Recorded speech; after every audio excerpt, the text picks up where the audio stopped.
Hello students, welcome to my YouTube channel. तो आज हम लोग देखने वाले केमिकल रिएक्शन एंड इक्वेशन। ये हमारा क्लास 10th का टॉपिक है। इसे हम लोग आज समझने वाले हैं। तो सबसे पहले केमिकल रिएक्शन को जानते हैं। केमिकल रिएक्शन से पहले हम आपने क्लास 10th से पहले फिजिकल एंड केमिकल चेंजेस को पढ़ रखा है। ये आपके क्लास 7th में का ही टॉपिक है। हमने जैसे फिजिकल चेंज में आपने पढ़ा है, physical change is reversible change, यानी हम लोग उसे रिवर्स कर सकते हैं। जैसे होता है मेल्टिंग ऑफ आइस, आइस को पिघलाना। हम लोग आइस को पिघला देते हैं, फिर पिघलाने के बाद जो वाटर हमें प्राप्त होता है, वाटर को फिर हम उससे आइस बना सकते हैं, यानी उसको रिवर्स कर सकते हैं। लेकिन केमिकल चेंज में क्या होता है, इरिवर्सिबल, उसे हम रिवर्स नहीं कर सकते। जैसे एग्जांपल समझते हैं इसका, उससे भी उससे पहले फिजिकल चेंज देखिए। मेल्टिंग ऑफ आइस, जैसे सॉलिड से हमने बना दिया लिक्विड, लेकिन लिक्विड से फिर हम इसे बना सकते हैं सॉलिड। लेकिन इसमें नहीं होगा। जैसे एग्जांपल कर्डिंग ऑफ मिल्क,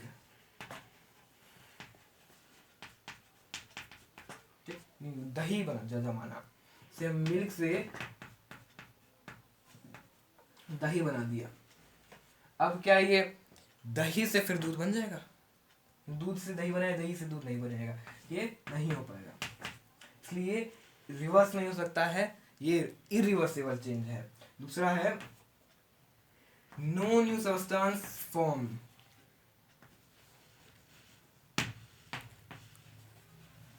में कोई नया सब्सटेंस फॉर्म नहीं होता है। हमने वो आइस को लिया, आइस से हमने वाटर बना दिया, वाटर को फिर आइस बना दिया, आइस से फिर करते रहेंगे, लेकिन हमें कोई नया चीज़ प्राप्त नहीं होगा।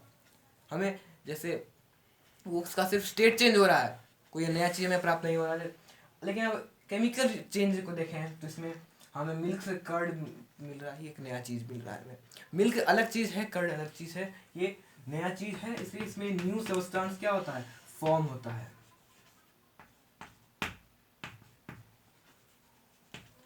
अब इससे आगे हम लोग चलते हैं और समझते हैं केमिकल चेंज को डिटेल। तो समझते हैं केमिकल चेंज को। केमिकल चेंज क्या है? ऐसा चेंज जिसमें नया सब्सटेंस का फॉर्मेशन होता है और जिसका अलग प्रॉपर्टी हो, इसका एक दूसरे से अलग प्रॉपर्टी हो, नया सब्सटेंस फॉर्म हो, वो केमिकल चेंज हुआ। लेकिन केमिकल चेंज में असलियत में होता क्या है, सिर्फ अरेंजमेंट ऑफ एटम्स होता है। अरेंजमेंट ऑफ एटम्स होता है। जैसे एग्जांपल समझ सकते हैं। देखिए जैसे हमने देखिए H2 है प्लस O2 है, H2O2 मिल गया, मिलके क्या बना, H2O, सॉरी H2 नहीं बना, 2H2, एक ही बात है, 2H2 बना। ठीक, तो इसमें क्या हुआ, H2 एक गैस के फॉर्म में है, ये भी गैस के फॉर्म में है, ये लिक्विड फॉर्म में है। यहाँ पर हमें एक नया सब्सटेंस प्राप्त हुआ। H2O का प्रॉपर्टी अलग है, O2 का प्रॉपर्टी अलग है, और H2O का अलग ही प्रॉपर्टी है। ठीक है, तो ऐसा हमें प्राप्त हुआ 2H2 प्लस O2, 2H2O। तो इसमें H2 का प्रॉपर्टी अलग, O2 का अलग, और H2 का इससे अलग प्रॉपर्टी है। O2 कम्बस्ट, क्या कह सकते हैं इसको, हम लोग कह सकते हैं कि वो सपोर्टर ऑफ कम्बशन, लेकिन वाटर का प्रॉपर्टी अलग हो जाता है। तो इसमें तो आप समझिए कि केमिकल रिएक्शन क्या होता है। केमिकल रिएक्शन वजह से हमने केमिकल चेंज अच्छी तरह से समझ लिया है। अब केमिकल चेंज अगर अच्छी तरह से समझ लिया तो केमिकल रिएक्शन समझना कोई बड़ी बात नहीं है हमारे लिए। केमिकल रिएक्शन क्या है? केमिकल रिएक्शन है, केमिकल चेंज है। अब भाई केमिकल चेंज है तो कैसा चेंज? केमिकल रिएक्शन एक ऐसा चेंज है जिसमें नया सब्सटेंस का फॉर्मेशन हो और उसका अलग प्रॉपर्टी हो। हम तो अभी तो यही पढ़ा, केमिकल चेंज है ऐसा वैसा चेंज जिसे हम लोग नया सब्सटेंस प्राप्त करते हैं, इसका अलग प्रॉपर्टी हो। वही चीज़ केमिकल रिएक्शन में हो रहा है। हो रहा है कि नहीं हो रहा? जरूर रहा है। इसमें अलग property. Chemical reactions are chemical changes are chemical reaction. इसे हम लोग एक एग्जांपल से समझते हैं, burning of magnesium ribbon. Chemical reaction हो किसी भी रिएक्शन को स्टेटमेंट फॉर्म में अगर हम लिखें तो हो गया आपका केमिकल रिएक्शन।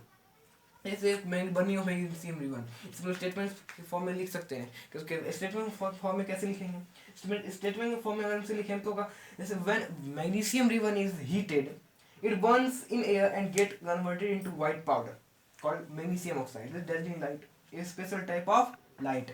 Okay, जब हम मैग्नीशियम रिवन को एयर में हीट करते हैं, मैग्नीशियम रिबन क्या है, Mg प्लस O2 MgO, ये बना है।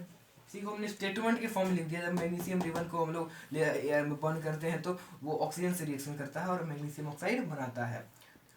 ये हम स्टेटमेंट फॉर्म में अगर हमने लिखा तो हो गया वो केमिकल रिएक्शन। तो हमने अगर समझ लिया कि केमिकल रिएक्शन क्या है। किसी भी रिएक्शन को अगर हम स्टेटमेंट फॉर्म में लिखेंगे तो हो गया केमिकल रिएक्शन। तो अब समझ में आया। अब केमिकल इक्वेशन क्या होता है? केमिकल इक्वेशन यानी केमिकल रिएक्शन को अगर हम लिखें तो केमिकल इक्वेशन है, जैसे देखिए हमने लिखा Mg+O2, मैंने अभी तुरंत लिखा था Mg+O2। ये क्या है? यह केमिकल इक्वेशन, इसी को हम लोग केमिकल इक्वेशन कहते हैं। केमिकल रिएक्शन एक बहुत बड़ा स्टेटमेंट हो जाता है, इसमें लिखने में थोड़ा ज़्यादा देर लग जाएगा, बहुत ज़्यादा समय लगता है। तो उसके बदले हम यूज़ कर सकते हैं वर्ड इक्वेशन। जैसे हमें बर्निंग ऑफ मैग्नीशियम रिबन के बारे में लिख सकते हैं। मैग्नीशियम रिबन को हमने बर्न किया, किस बर्न किया? एयर में बर्न किया। एयर में क्या है? ऑक्सीजन। ऑक्सीजन से रिएक्शन किया प्लस ऑक्सीजन बन जाएगा क्या? Magnesium oxide plus dazzling light. एक तरह का हमें डेजलिंग लाइट यानी एक तरह का लाइट प्रदान होता है जलने के दौरान, एक तरह का हमें लाइट प्रदान होता है, डेजलिंग लाइट। तो ये क्या है? ये एक word equation, this is word equation. और एक होता है केमिकल रिएक्शन। अगर इससे भी शॉर्ट में लिखे हैं तो जैसे मैग्नीशियम का क्या है सिंबल? MgO2, सॉरी O का O2 ऑक्सीजन का बना MgO प्लस डेजलिंग लाइट भी लीजिए। ये क्या है? ये है केमिकल इक्वेशन। तो देखते हैं बैलेंस्ड केमिकल इक्वेशन क्या होता है। जैसे इसके रिएक्टेंट और प्रोडक्ट साइड दोनों के अगर नंबर ऑफ एटम्स अगर इक्वल हो तो वो है बैलेंस्ड केमिकल इक्वेशन। जैसे कोई एक देखिए, जैसे केमिकल इक्वेशन लिख रहा होगा, ये जो साइड आपको दिख रहा है ये आपका हो जाएगा रिएक्टेंट, और ये जो है ये साइड इसको कहते हैं प्रोडक्ट। इधर जो आपको दो भाग ऐसे करके रिएक्टेंट और दूसरा जगह प्रोडक्ट। ये वाला एक मेन पॉइंट था। अब समझते हैं बैलेंस्ड केमिकल इक्वेशन। जैसे देखिए इस तरफ का जो एटम्स है और इस तरफ का एटम्स दोनों का अगर इक्वल हो जाए तो क्या होगा? बैलेंस्ड केमिकल इक्वेशन होता है। सबसे पहले देखिए कि ये इसका क्या इक्वल है। इक्वल होगा तो ये एक बैलेंस्ड केमिकल इक्वेशन होगा, नहीं होगा तो ये अनबैलेंस्ड केमिकल इक्वेशन कहा जाएगा। देखिए Mg का कितना एटम हो जाएगा? Mg कुछ नहीं है तो 1 है, यहाँ पे O2 है, और इधर Mg का इधर 1, Mg का इधर 1, ये तो इक्वल। लेकिन O का यहाँ 2 है, लेकिन O का यहाँ क्या है? 1 है। तो ये क्या? ये अनबैलेंस्ड है। तो हमें क्या करना है? इसे बैलेंस करना है। बैलेंस कैसे करेंगे? देखिए बैलेंस करने के लिए Mg प्लस O2 MgO। तो हम लोग देखिए बैलेंस करते हैं क्या है? MgO2, तो हम O का 2 यहाँ लगा देते हैं, ठीक है। 2 यहाँ पे लगा देते हैं, ठीक है। तो 2 यहाँ पे हम नहीं लगाते हैं, क्यों? क्योंकि ये रूल के खिलाफ। हम यहाँ पे लगा कर इक्वेशन बैलेंस नहीं करते हैं। तो इसे बैलेंस करने के लिए रूल क्या है? अगर हम यहाँ पर अगर 2 लगाएं तो 2 इसके पास भी चला जाएगा, 2 इसके पास भी चला जाएगा, यानी 2 Mg हो जाएगा, 2 O भी हो जाएगा। अब फिर से चेक कीजिए। अब देखिए Mg यहाँ पर 1 है, Mg 2 हो गया, तो 2 कर दीजिए इधर यहाँ पर 1 है, 2 × 1 2 है ना। अब इधर O2 और O 2 × 1 क्या होगा? 2, यानी 2 Mg और O2 2 MgO, ये हो जाएगा आपका बैलेंस्ड केमिकल। अब एक और एग्जांपल समझते हैं कि केमिकल बैलेंस केमिकल इक्वेशन कैसे बैलेंस कैसे करते हैं केमिकल। अब इस एग्जांपल में देखिए यहाँ पर H का मान कितना? H का एटम कितना है? 2 है, O का भी 2 है। यहाँ पर H का 2 तो है, लेकिन O का कितना? 1 है, इधर का 2 लगा देते हैं। यहाँ पर अगर हमने 2 किया, देखिए 2 O भी हो गया 2, लेकिन हाइड्रोजन कितना हो गया? 4। तो यहाँ पर अब देखिए यहाँ पर 2 करते हैं तो ये हाइड्रोजन 4, ये 2, ये भी 2, ये हो जाएगा आपका बैलेंस्ड केमिकल।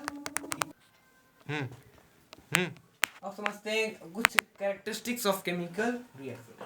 तो पहला यानी हम लोग कैसे रिकॉग्नाइज कैसे कर सकते हैं केमिकल रिएक्शन टेक्स प्लेस हुआ, यानी केमिकल रिएक्शन हुआ है। हम कैसे पता करेंगे केमिकल रिएक्शन हुआ है? सबसे पहला कैरेक्टरिस्टिक्स का है चेंज ऑफ स्टेट, यानी उसके अवस्था का चेंजिंग होना, यानी उसके स्टेट को चेंज होना। ये सॉलिड, लिक्विड, गैस, ये 3 स्टेट होती है। अब जैसे हमने एक एग्जांपल लिया था H2 plus O2 to H2O। इसमें H2 का स्टेट है गैस, O2 का गैस, और ये बन गया लिक्विड। यानी गैस से क्या हुआ, लिक्विड हो गया। ये चेंज ऑफ स्टेट हुआ, यानी यहाँ पर इसका स्टेट चेंज हो रहा है, यानी केमिकल रिएक्शन टेक्स प्लेस हो रहा है। दूसरा हमारा कैरेक्टरिस्टिक्स है कि चेंज इन कलर है। अगर इस रिएक्शन में अगर कलर का चेंजिंग हो रहा है तो हम समझेंगे इसमें क्या हो रहा है, केमिकल रिएक्शन। जैसे एग्जांपल देखिए Fe प्लस CuSO4, यहाँ पर Fe Cu से ज़्यादा रिएक्टिव, इसलिए इसको डिस्प्लेस कर देगा, बनेगा FeSO4 प्लस Cu। इसमें CuSO4 ब्लू कलर का होता है और FeSO4 ग्रीन हो जाता है, यानी चेंज ऑफ कलर, यानी chemical reaction takes place. Evolution of gas, यानी इवोल्यूशन ऑफ गैस, गैस का निकलता गैस निकलता। जैसे हम एग्जांपल लिख लेते हैं, example Zn plus HCl, ZnCl2 plus H2, H2 gas evolve हो रहा है, यानी ये केमिकल रिएक्शन टेक्स प्लेस।